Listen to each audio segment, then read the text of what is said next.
Hi everyone, it's Professor King. Another one of my web teaches. This one is kind of probably going to be the last one because we're talking about going into the final week of class.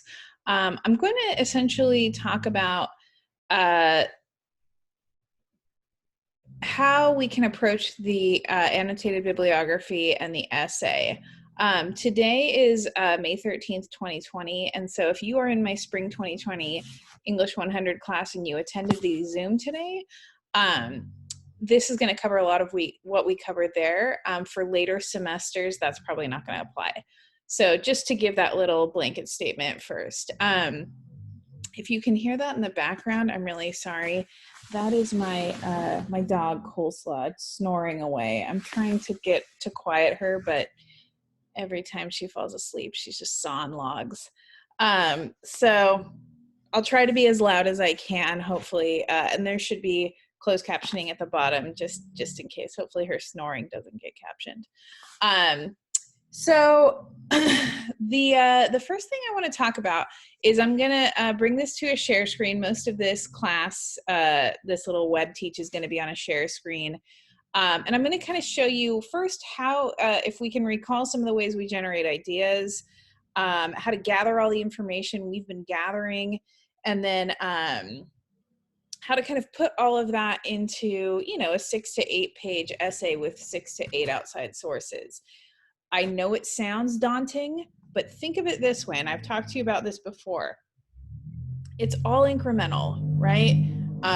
It's incremental. You've been working on this essay now, whether you realize it or not, you've been working on it for several weeks in the form of reading, annotating, highlighting, talking to the text, discussion boards, you know, if we're having Zoom meetings, attending those, emailing me, asking questions, if we're using Pronto, you know, that as well. So you have a lot of the primary materials that you need. You don't have all of them yet, and that's okay, and we'll talk about that, but you have a lot of stuff. So some of you may feel overwhelmed and you may be thinking, how do I write a 6 to 8 page essay? I'm freaking out. The odds are you've already started writing it and you don't realize it yet, and I'll show you what I mean in a moment. So I'm going to bring this to the share screen.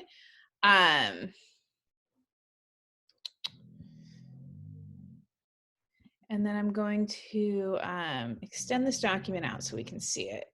Okay, so the first thing I want to talk about is the annotated bibliography, because that's due next.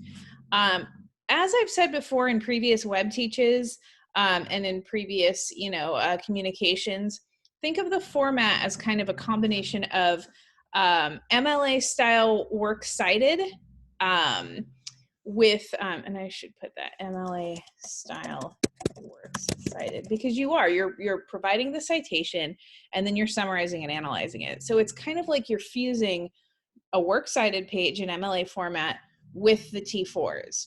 And so all you're doing is you're going outside of the class, you're doing outside research, right? You're going on the library website, you're going on, you know, if libraries are back open at this point, you're perhaps going to those. You're doing that outside research.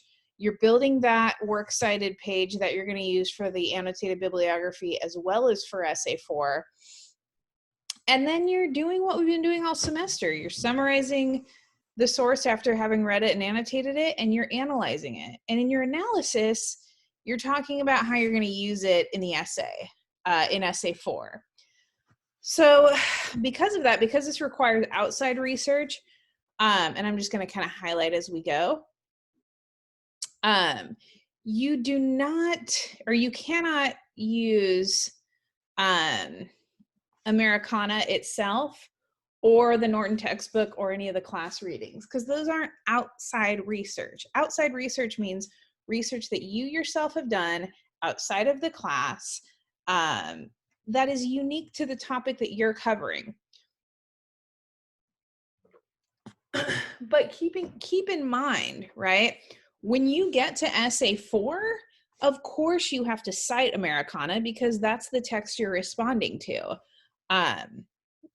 In the same way that, you know, when we read Sunny's Blues, you responded to that text. When we talked about gender theory, you responded to one or more texts that covered gender theory. When we talked about post-colonial theory, you responded to either a reading or a film as text, right, in your midterm. So this is nothing new. This is what you've been doing all semester. Understanding a text, responding to that text. Understanding a text, responding to it, right? And so that's what you're doing with Americana. It's just a larger text, which is good, actually. It's not bad because now you have more to work with.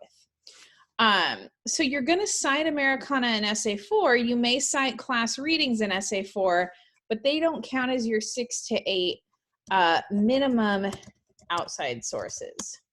Okay, keep that in mind. Another thing that I want to say is, again, I've mentioned this before, the annotated bibliography is essentially your way of saying, here is the work that I'm doing, here's the research I'm developing in preparation for Essay 4. These sources that I'm summarizing and analyzing, I'm showing you, Professor King, right? I'm showing you how I'm going to utilize these in that final out of class research essay. So think about that. If you're on the path to Essay 4 by doing this annotated bibliography, and you're telling me, here's what I see happening in this source, here's how it might be beneficial to my argument, here's what it shows, here's the context that it provides for Americana, here's, you know, some of the historical information it helps us to understand, here's you know, the biographical information about a DJ that is probably important. Whatever it is, when you get to writing Essay 4, again, you have another piece of the puzzle. You have another incremental step where you can then transfer some of that information directly from the annotated bibliography into Essay 4, if it works, if it fits, okay? So keep that in mind as well. They are two different assignments, right? You're doing two very different things, but it's not uncommon for people to take a sentence or two from their analysis or a sentence or two from their summary of their outside source and just plug it in where necessary in the body of their essay. All right, don't worry about this. I'll just delete that. Think about how you're going to approach Essay 4, right? Again, right now you might be going, oh, 6 to 8 pages, oh, right? But think, first of all, the first thing I want to say about that is people hear 6 to 8 pages and they freak out. 6 to 8 double-spaced pages. Most of you, when you do like a 10-minute quick write, either in class or, you know, in a discussion board or whatever, you write about 3/4 of a page of ideas, single-spaced, in the span of 10 minutes, right? Like some of you, the way that you write, you can get stuff on the page really quickly. Yes, of course, in the revision stage, you have to clean it up. You've got to take out what's unnecessary. You've got to make it sound more academic. You've got to proofread and edit and all of those things. But 6 pages double spaced is 3 pages single spaced. You can do that. Like, I know you can do that. And given all the stuff that you have to work with and that we've been doing for several weeks now, you're not going to have a problem. And what are those things that I'm talking about? Well, you have the talking to the text that you've been doing, right? Summary and an analysis of the various sections that you've been looking at. So definitely review those. And again, see if you can't take some of that information, just like you might be able to do with the annotated bibliography, and plug it into the essay, or at least elaborate upon it, right? That's the more likely scenario, is that you're going to go, oh, there's that idea. Now I can do a brainstorm on this and really go into depth about it, really analyze it, right? Think about the highlights and annotations as you've been reading the text, all of those lines that you've homed in on that will now serve to elaborate upon your topic, right? And we'll talk more about that in a moment, as you can see when we go down the line. Think about the discussion board posts, or if this is a face-to-face class, the actual in-class discussions you've had, or some of the in-class notes we've done. All of that's fair game, right? You should go back to those and see, what did I have to say about this chapter that I looked at a few weeks ago?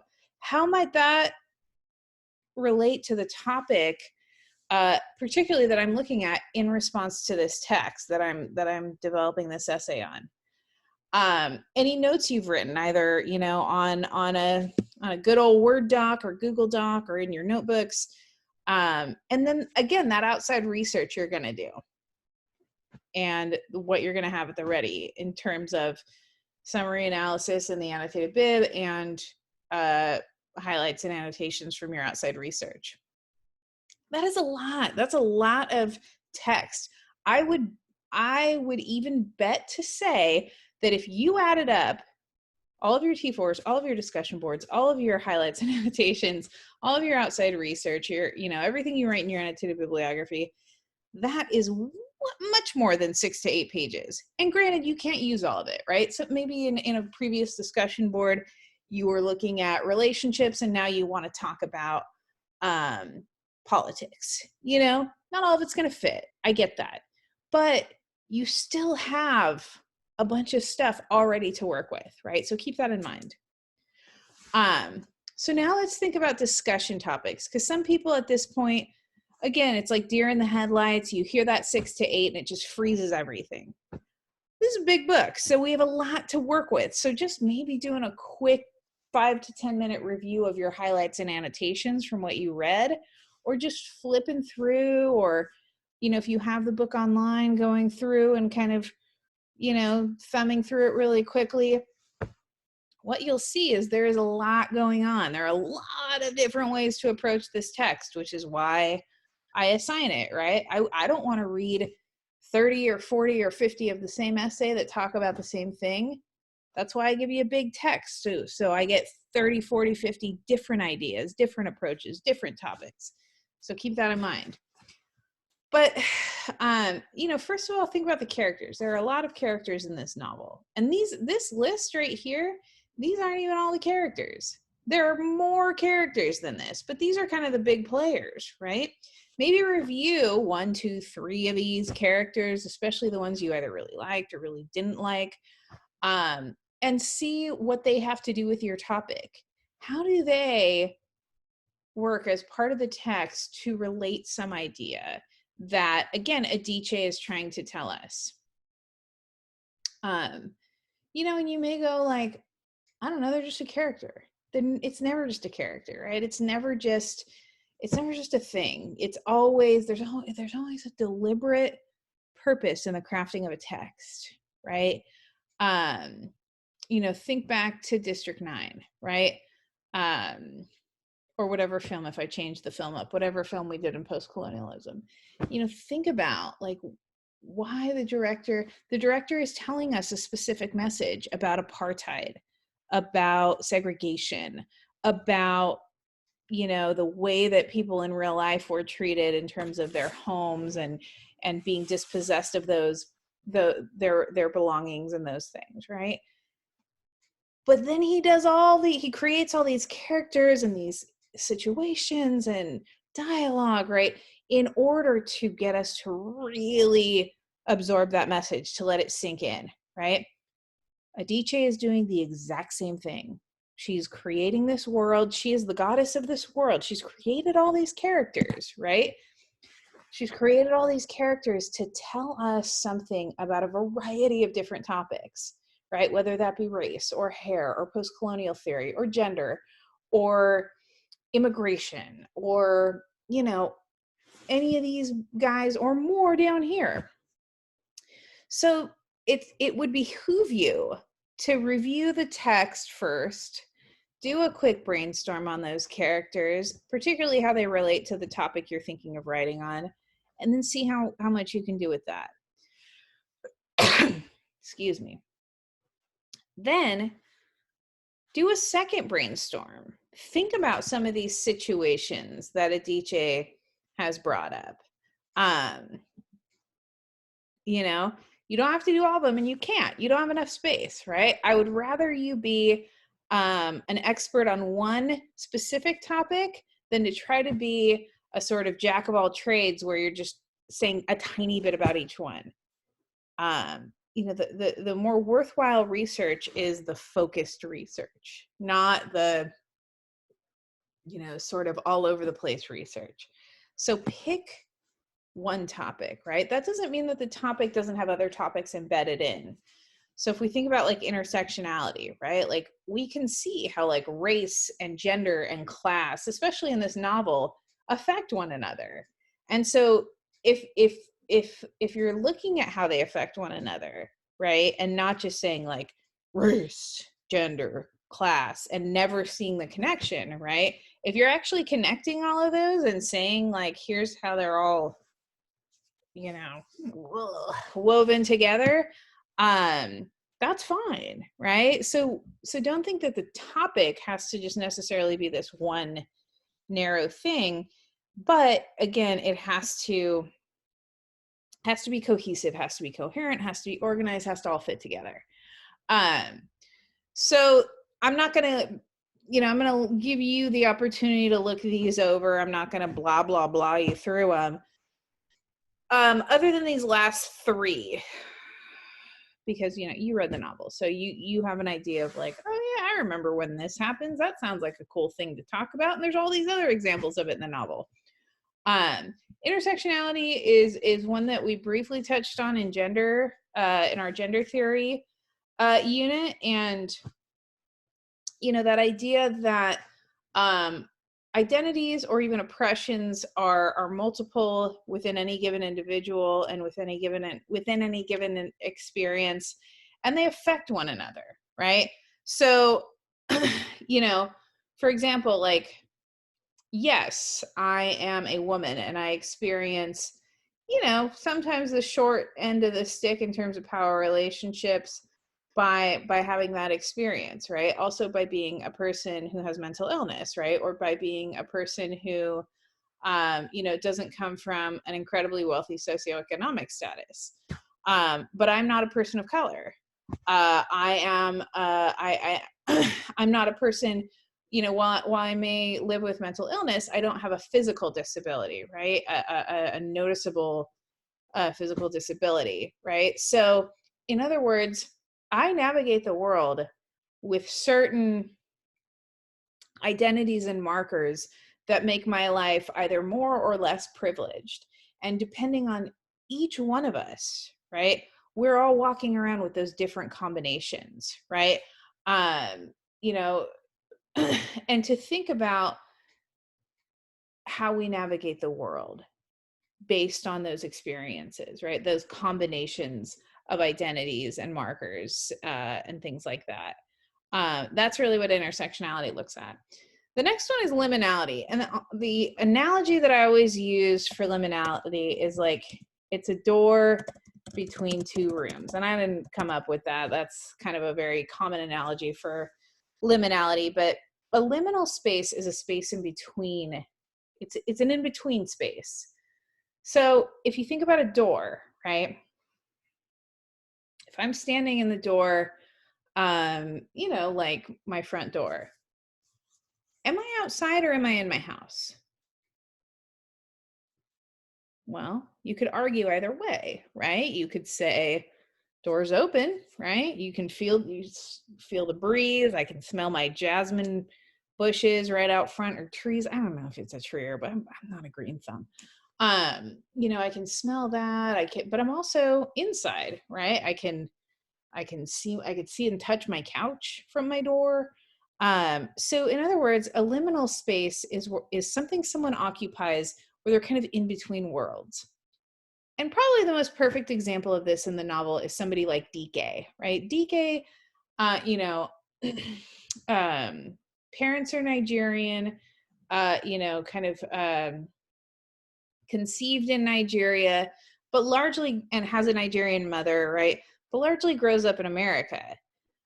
So he's in that liminal space of, he's not fully Nigerian, right? And he'll never be fully Nigerian. If he were to go back to Nigeria, he would stick out. But he's also not fully American, right? And this kind of affects some of the things that DK goes throughout the novel, right? So he's in that liminal space of like existing in between two worlds. And that liminal space becomes its own existence, right? So in other words, like if my parents are My stepfather, for example, his family is Mexican immigrants, right? He was born in America, but he wasn't, he's not from Mexico. And so if he's like sort of existing as a Californian his whole life, he understands aspects of his mother's culture, right? He understands that. But he also understands aspects of my mom's culture, my mom's born in America, right? So and that becomes its own experience, right? So we have to, that's one thing to think about. And then the last one, because this often comes up when students are reading this book, particularly when you start to feel, when you get that great literature experience of like, it reminds you of your own life. That's why in the tiniest little nutshell, that's why I became a English lit major, because I read books and they reminded me of these like great, deep, existential, personal truths, right? They made me feel connected to the rest of the world. Or at least to the writer I was reading, in a very personal way, even though I'd never met these writers, right? A lot of them were even dead. And so a lot of students are bringing that up when they read Americana. They go, this really makes me think of this experience in my life, or this person in my life, or this feeling I've always had, or this, this opinion I hold. And that is awesome. That is like the stuff that brings me to happy tears at night. But the problem is, you can't write about yourself. This is not a narrative essay. This is a research essay. And so while it is great that you have that personal connection, you can't use the personal I. You can't like tell me your story. You can, but that's got to be over coffee, like in a few months, right? In this essay, you have to do research. So what I always tell people is, you use that personal experience as your fuel, okay? As your fuel for your research, as your fuel for your argument. And what you start to find is, even though when you're writing essay 4, you're in that third person, right? You're talking about things in the third person, like people or an individual or the audience or the reader or whatever. You have that fuel, that fire inside of you that wants to talk about it, and it makes it easier to write about. This is not a real example. I didn't really do this, but like, let's say, for example, let's say a few years ago, I went to the Bahamas or I went to Jamaica as a white woman, right? As a white woman. And let's say, I got my Jamaican braids, right? I got cornrows all the way down, or boxer braids, which are really just, cultural appropriation, right? And I came back to America, white woman, straight hair, Jamaican braids, and I was just, so proud of myself. But then I kind of realized, like, oh, I've not lived that experience. I don't, having that cultural marker of braids is not something that is, indicative of who I am and where I come from. I've kind of taken that from another culture and appropriated it, right? And kind of made it quaint and not really respected, that piece of personal attire with the respect that I should have. Let's say I did that. Let's say I went, got the Jamaican braids, came back, thought it was cool, and then years later, or months later, was like, ooh, that wasn't a good look, right? And I start reading Americana, and kind of that scene, I think her name's Kelsey or something, where she kind of does the same thing. She's going to Africa and she's getting her braids, and everyone is just looking at her like, ooh, okay, right?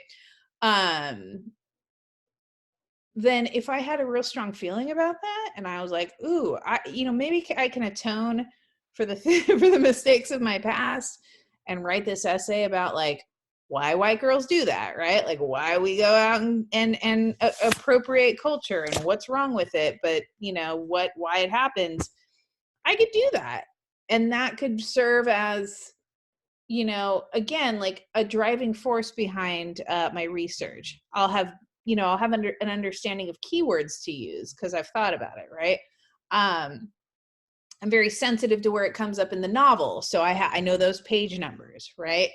I maybe read something academic, took a sociology class, saw an interview, right? I can go back and cull that out. So that's what I'm talking about. I'm not going to write an essay where I talk about my vacation to Jamaica and how dumb I feel after that, right? But what I'm going to do is I'm going to use that experience as fuel. So when I put psychology here, right, I want to remind you, right, use the personal experience as fuel, not as text in your essay. Okay. Because this is not a narrative essay. That's not what the prompt calls for. And if you're not answering the prompt, it's like doing geometry when I'm asking you to do calculus, you know, like you got to do the thing that you're asked to do. So that's about it as far as this last Zoom for this semester. I really hope that as much as possible, given this sort of strange distance that we are in, that you have been able to take these concepts and internalize them, right? And kind of do something with them, whether you agree with them or not. Like I'm not worried about that, right? I want you to feel the way that you feel, and I want that to be authentic to who you are. But I do hope that whatever you're feeling about some of these topics is that you've thought critically about something that you might not have considered before. You know, one of the things that we go over in my class always is, again, that idea that critical thought is so deeply tied into empathy, right? And it's so inextricable from being able to look at a perspective that is not ours, that maybe we've never considered before or even known about. And we can now look at the world from that perspective, at least slightly. And I hope that means something for you, right? No matter where it's coming from and how you're processing it. I hope that is something that you take away from this course. So thank you so much for watching these Zooms and doing the hard work and trudging through these 100 classes. I know they're not easy. I know they're not fun. Well, for me, they're fun. And for like the weirdos who are like me, they're fun. But, I know English is not everyone's cup of tea. So, so thank you so much for all of that. And good luck on your writing. And I'll see you in cyberspace. All right.